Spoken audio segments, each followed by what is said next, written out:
होने वाले president Manjeet Singh greater Kailash, मंच के परम सत्कारयोग पुष्पिंदर वीर जी जिन्होंने मनोहटी के नाम पर ही जाना जाता है क्योंकि बहुत काम किया उन्होंने स्कूलिंग वास्ते। मानयोग MPS चड्डा जी, दिव्या जायसवाल जी मेरे नाल निगम च रहे हैं, डिप्टी मेयर रहे दिल्ली के कुड़ी दे, भैन सुषमा जी निगम पार्षद, अज के कार्यक्रम के आयोजक तेजपाल खिलन जी, इतने उपस्थित दिल्ली सिख गुरुद्वारा प्रबंधक कमेटी की पूरी टीम जिन्होंने बहुत ही मेहनत और मुशक्कत के नाल एक बहुत बड़ा संदेश दिता है पूरे देश और पूरे वर्ल्ड के विच। तो सारे ही मैंबर जिन्होंने नाम मनजीत जी ने लिया, MPS चड्डा जी, जत्थेदार सुरजीत सिंह जी, बीबी दलजीत कौर जी, कुलवंत सिंह बाठ जी, रविंदर लवली जी, कुलदीप सिंह साहनी जी, दर्शन वीर जी, गुरविंदर पाल जी, परमजीत चंडोक जी, मनमोहन सिंह मिंटू जी, जतिंदर पाल गोल्डी जी, रविंदर सिंह लवली जी का नाम पहले रहता है, सतपाल सिंह जी, मनमोहन जी, गुरदेव सिंह भोला जी, अपना पुष्पिंदर वीर जी। मैं धन्यवाद करांगा नाल ही इन्हां दा मानयोग बाजवा साहब का जिन्होंने साडा यमुना पाठ बहुत साथ दिता, वालिया जी, एडवोकेट जनेजा जी, चावला जी, साडे वीर शिबू जी अते DP पप्पू जी, इन्हां दा भी धन्यवाद करांगा। मैं पहली बार जीवन च तेजपाल सिंह खिलन जी नूं किसी राजनीतिक फंक्शन देखा है।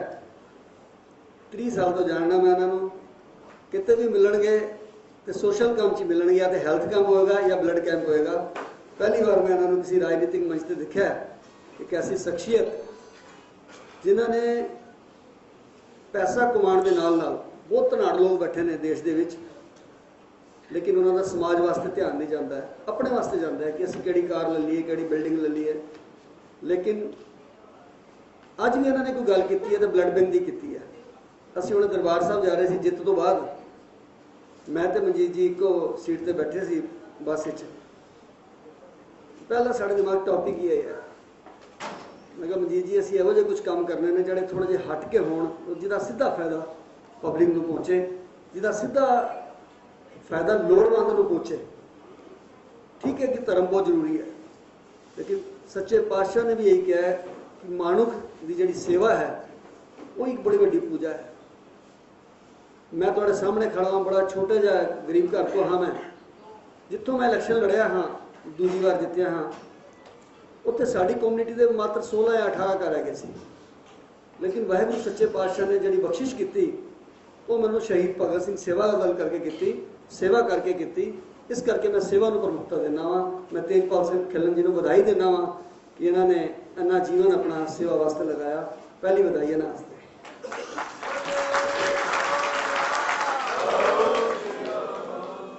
पूरे हिंदुस्तान ही नहीं, पूरे विश्व के विच मेरे दोस्त न्यूजीलैंड तो नहीं कितों कितों मैसेज भेज रहे हैं, एको संदेश कि दिल्ली तो यार पलटा मारता।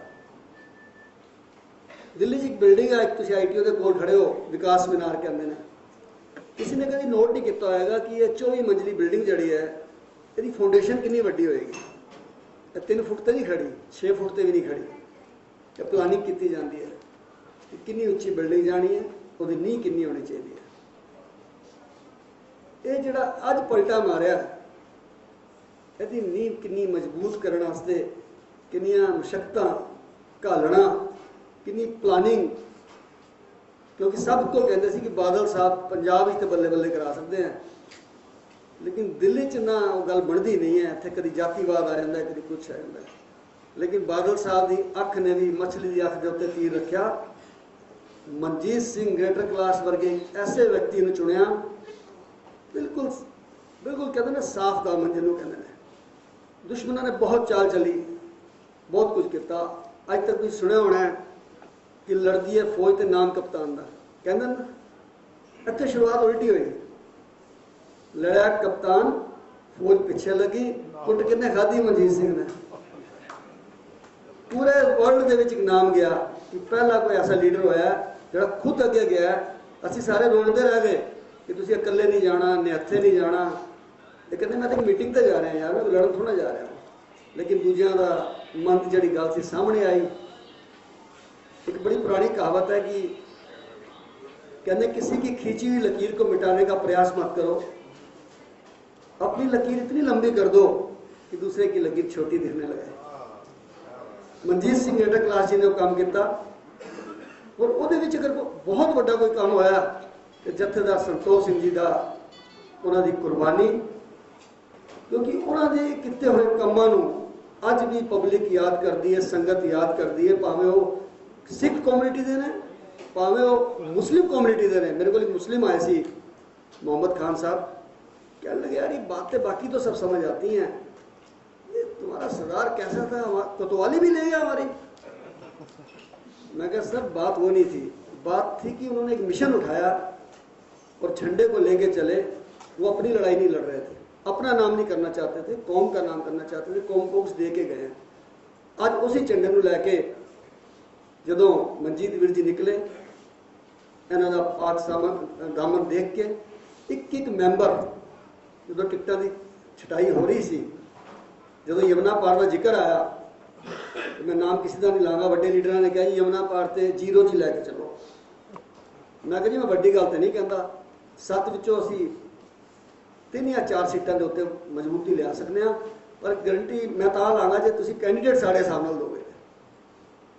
सारे कहने लगे जी लवली तो बहुत छोटा है, मिंटू जी तो बिल्कुल नवे ने, भाट साहब के उत्ते तो सारे दाव लगाने को तैयार सन, लंबे तगड़े ने ना। गोल्डी जी तो भी लगाने को तैयार सन, लड़े हुए सन पहले। दर्शन सिंह वास्ते भी क्वेश्चन मार्क लगे हुए थे। मैं कहा नहीं जी कैंडीडेट यही जित सकते हैं, टिकट इन्होंने देनी है और ये सारे जित के आएंगे। मैंने सुखबीर बादल जी ने तो रामू वाले जी ने अलग कमरे बिठा लिया कि शंटी जी टिकटा तो दे रहे हैं थोड़े कहने से, 5 विचों 6 विचों 3 तुम जित के देनी है, एक तो बली बह गया साडा जवान। वो मंत्री जी ने बड़ी कोशिश करके पता नहीं की उन्होंने दिता, रह गए 5। मैं कहा जी मैं वड्डी गल तो नहीं करता, जो तुम इन्नी वड्डी जिम्मेदारी लाई है, तुम 3 क्या तो मैं 4 की गारंटी लाना कि 4 जित के दे सकते हैं। असैसमेंट है मेरी। जिस दिन पोलिंग हुई है शामी मैंने बादल साहब का फोन आया सुखबीर जी का, शंटी की असैसमेंट है। मैं कहा तुम की चाहते हो, कहते 4। मैं कहा जी 5 देंगे। कहते किमें, मैं कहा फतेह है जी। मैं कहा जी ये जड़ा अज एक बदलाव आया दिल्ली के विच, ये मनजीत सिंह डायरेक्टर कैलाश जी की कुर्बानी, इन्हों की सच्चाई का सदका है कि आज बच्चा बच्चा गल कह रहा है कि दिल्ली के बदलाव लैके आना है। मनजीत सिंह जी की जी टीम है दिल्ली के विच, बादल साहब की सरपरस्ती के विच इस टीम को लैके आना है और आज जो टीम साढ़े विच है, मैं दावे नाल कह सकना कि पिछला इतिहास चुक लो, आने वाला तो बनेगा। इतिहास तो बनाए जाते हैं, कभी भी वो जी अच्छी साफ सुथरी टीम नहीं आई होगी, फ्रैश चेहरे आए हैं। वाहिगुरू सच्चे पातशाह उन्होंने शक्ति देवे कि धार्मिक कामों के नाल नाल मनजीत वीर जी समाजिक काम भी करन। दिल्ली के खाली सिख संगत ही नहीं, हर बंदा जड़ा लोड़वंद है किसी तरीके नाल एको गल कहे कि पहली बार कोई ऐसी कमेटी आई है जड़ी मानवता के लिए कोई काम कर रही है। वाहिगुरू जी का खालसा, वाहिगुरू जी की फतेह।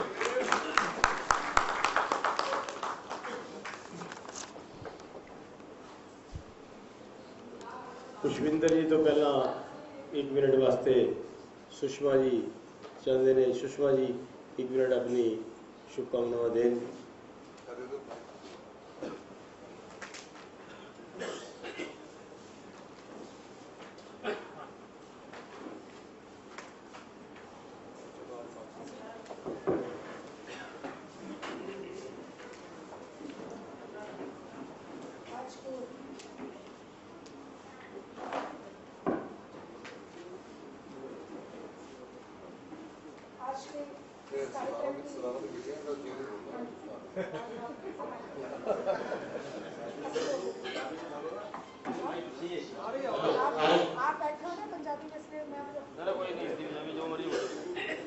आज के इस कार्यक्रम की अध्यक्षता कर रहे हैं हमारे जी, मंच पर उपस्थित श्री मनजीत सिंह जी, श्री पुष्पेंद्र सिंह जी, युगल में मेरे सहयोगी भाई शंटी जी, पूर्व डिप्टी मेयर व निगम पार्षद श्रीमान युगल जसवाल जी, यहाँ उपस्थित सभी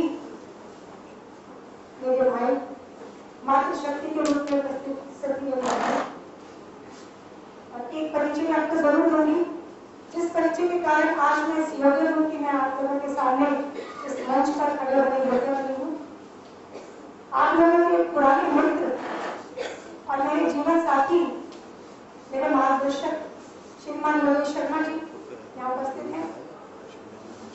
मेरे मंडल में अध्यक्ष नागर जी, रविराज जी, वैसे तो बहुत सारे जो भाईचार हैं, हम पर बहुत सारे जाने पहचाने हमारे चेहरे यहाँ बैठे हैं।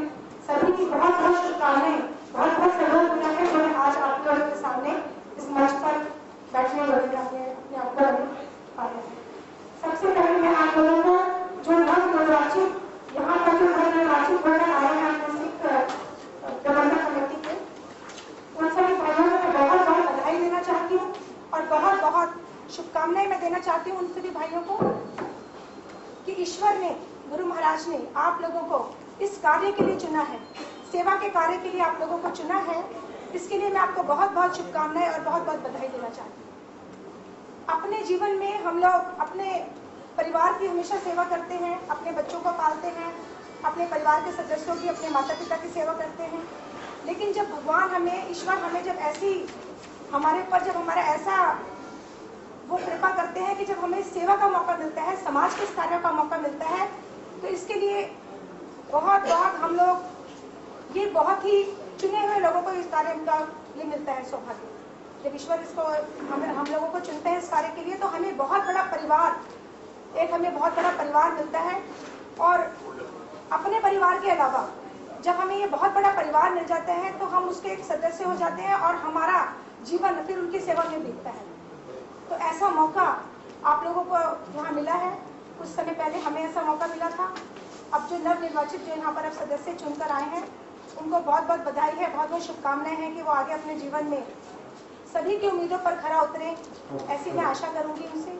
और सभी लोगों के दुख दर्द को समझते हुए, सभी लोगों की सेवा करते हुए अपने जीवन का वो अपना एक हिस्सा बिताएं। इसी के साथ बहुत बहुत शुभकामनाओं के साथ मैं आपका बहुत बहुत धन्यवाद और बहुत बहुत आभार प्रकट करना चाहती हूँ भाई खिलन जी का, कि उन्होंने हमें यहाँ पर बुलाया और हमें ये सौभाग्य प्रदान किया कि हम आप लोगों से आके मिले और आप लोगों से हम दो शब्द यहाँ पर आके बोलते हैं।